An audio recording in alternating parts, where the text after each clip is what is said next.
Hey kiddos, in this video of Unit 7, Lesson 1, we're going to be going over how to determine the area of composite figures. And that word composite just means, hey, we've got several figures that have been added together. So a composite figure is either figures that have been brought together or figures where you have certain shapes and shapes are being removed. But in this case, we have two different figures. In figure 1, we are asked to determine the area of the shaded figures. And then in figure 2, we're asked to find the shaded figure, and then there's a portion that's been removed from the center. So let's take a look at figure 1. Figure 1, we are asked to find the area. And how do we find area? Well, hopefully you remember that to find the area of a rectangle, you're multiplying the length times the width. And in this example, our length is 8, and our width is 6. So for this figure, 8 times 6 gives us 48 inches squared. And we want to make sure that our units are correct because we're dealing with area, so it's inches squared or units squared.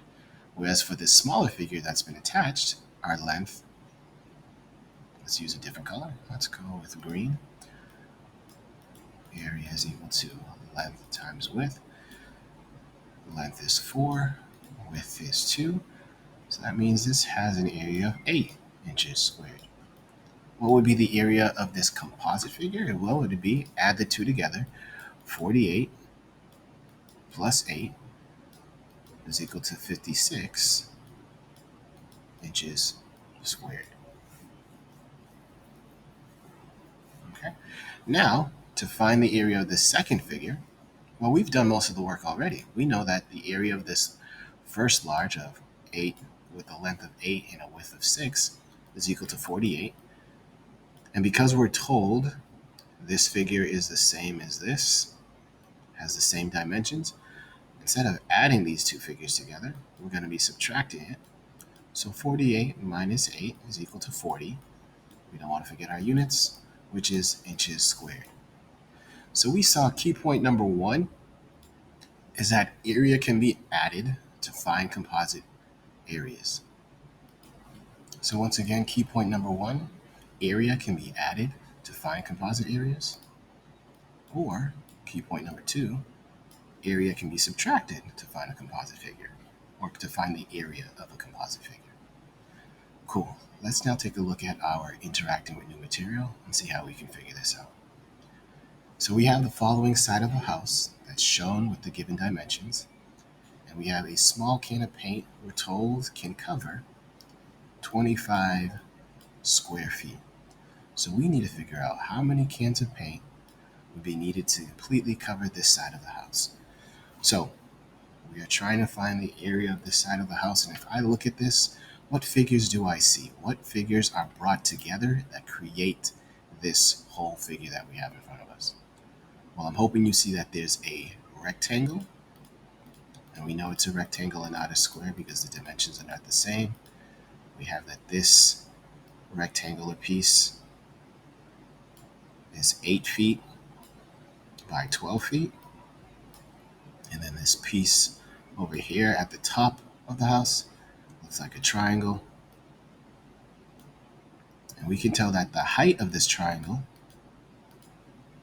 because we're told that this part is equal to 12 feet, and we just cut off 8 feet, that means what remains is 4 feet. So the height of this triangle is equal to 4, and the base of this triangle is still going to be the same because this part is still equal to this part, which is 12. So now we're just going to have to find the area of this triangle and find the area of this rectangle and then bring them together. Well, the area of a rectangle is length times width. So we have 8 times 12. 8 times 12 is equal to 96. So this bottom portion is equal to 96 feet squared. Or if you wanted to say square feet, that's fine too. That remains the same. To find the area of a triangle, we want to multiply 1/2 of the base of our triangle times the height of our triangle. In this example, our base is equal to 12 and our height is equal to 4. So 1/2 of 12 times 4, which is 48. So half of 48 is equal to 24 feet squared.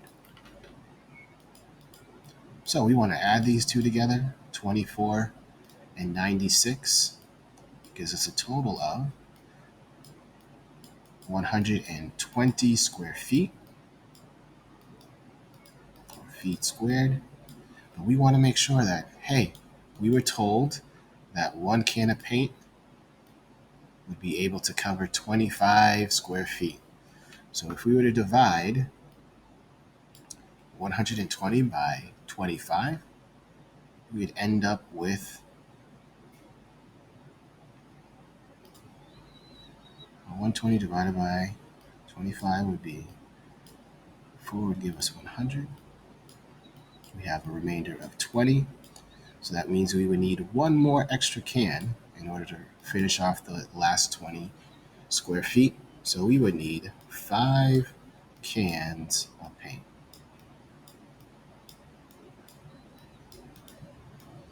If we only went with 4 cans of paint, we wouldn't have enough to paint the entire part of this house. So we would need an extra can, which would give us 5 cans of paint. Awesome. Now let's take a look at our partner practice and see how we can determine or use our 2 key points. And the 2 key points were, once again, area can either be added to find a composite area, or area can be subtracted to find a composite area.